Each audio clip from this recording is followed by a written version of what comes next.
যে বন্ধুরা, দুধের সরটা উঠিয়ে রেখেছিলাম ফ্রিজের মধ্যে, বেশ অনেক দিনের সর জমা হয়েছিল। দেখো কতটা সর জমা হয়েছে। এটা দিয়ে আমি এখন ঘি তৈরি করব। দেশি গরুর দুধ, এটা দুধের সর। লালিকে যে দেখো তোমরা, লালির যে ভিডিও দিই, এটা ওই লালিরই দুধ, তারই সর। ওটা দিয়ে আমি এখন ঘি বানাবো।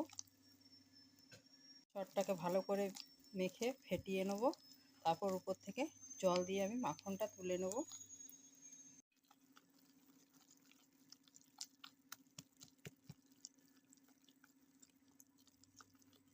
খুব ভালো করে ফেটিয়ে নিয়েছি। এখন আমি এটার মধ্যে জল দেবো। একটা হাতে ভিডিও করছি, তাই জল দেওয়াটা তোমাদের সামনে দেখাতে পারলাম না। দেখো এখন জল দিয়ে দিচ্ছি। এখন উপরের মধ্যে এর মাখনটা ভেসে যাবে। সেই মাখনটা আমি আস্তে আস্তে একটা বাটির মধ্যে তুলে নেব। জলটা দিয়ে আরও কিছুক্ষণ ফেটাতে থাকবো, তাহলেই মাখনটা উপরে উঠে আসবে। দেখো এখন ভালো করে ফেটিয়ে নিয়েছি। এই যে দেখো, মাখনটা আমি তুলে নেব। মাখনের থেকে দুধের জলটা সম্পূর্ণ আলাদা হয়ে যাবে। দেখো দেখো, এটা জল, এইটা মাখনটা সম্পূর্ণ আলাদা হয়ে যাবে। উপরের মাখনটা আমি শুধু তুলে নেব, তাহলে ঘিটা খুব ভালো হবে। তবে কন্টিনিউ ফেটাতে ফেটাতেই আমি মাখনটা উঠিয়ে নেব। দেখো এতটা মাখন উঠিয়েছি। এখন এটা থেকে আরও অনেকটাই মাখন বেরোবে, সেটাও আমি আস্তে আস্তে ফেটাতে ফেটাতে তুলে নেব।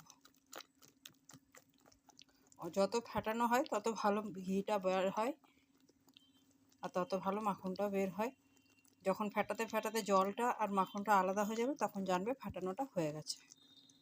দেখো এটাকে আমি এখন গ্যাসের মধ্যে বসিয়ে দিচ্ছি। এটা এখন ভালো মতন ফুটবে, তারপর এটা গলে ঘি বের হবে। দেখো এভাবে ফুটে আসছে আস্তে আস্তে।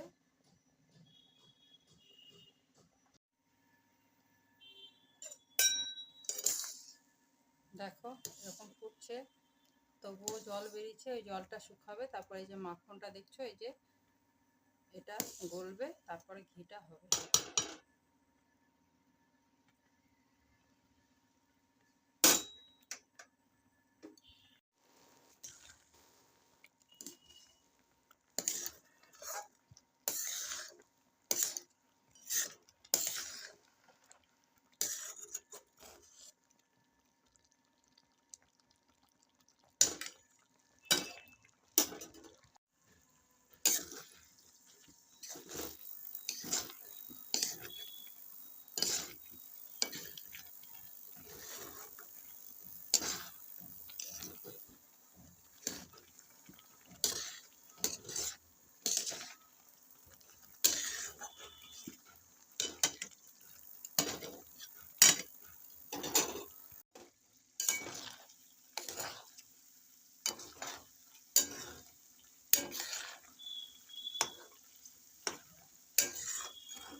এই যে বন্ধুরা, আমার ঘিটা প্রায় হয়ে এসছে।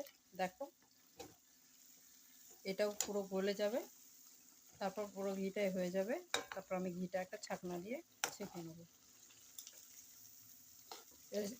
রেসিপিটা ভালো লাগলে অবশ্যই বাড়িতে ট্রাই করো। আর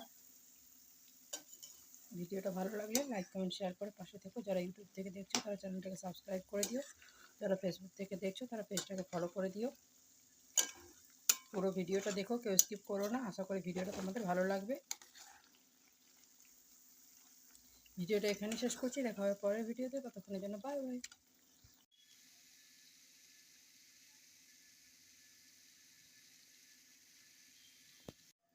এই যে দেখো, তৈরি হয়ে গেছে আমার ঘি। দেখো কত সুন্দর কালারটা এসেছে, একদম খাঁটি ঘিয়ের মতো। মানে খাঁটি ঘি হচ্ছে, তাই খাঁটি ঘিয়ের একদম শুদ্ধ ঘিয়ের কালারটা এসেছে। হয়ে গেল ঘরে বানানো দেশি গাওয়া ঘি।